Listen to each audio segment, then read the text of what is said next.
સુરતમાં તહેવારો પહેલા એસઓજીની સૌથી મોટી કાર્યવાહી નકલી ઘી બનાવતા કારખાનામાં દરોડા પાડવામાં આવ્યા છે।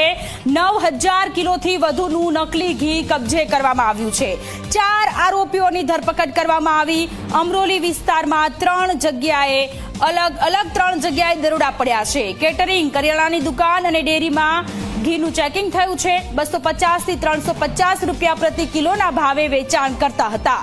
67 લાખ રૂપિયાનું નકલી ઘી કબજે કરાયું છે। 2 વર્ષથી નકલી ઘી વેચતા હતા જયેશકુમાર મૈસુરિયા, અંકિત પંચીવાલા આરોપી છે। સુમિત કુમાર મૈસુરિયા અને દિનેશ કુમાર ગહેલોત પણ આરોપી છે। તો સુરતમાં નકલી ઘીનું વેચાણ કરતા આરોપીઓની ધરપકડ કરી લેવામાં આવી છે। કેટરિંગ, કરિયાણાની દુકાન અને ડેરીમાં નકલી ઘી આપતા હતા।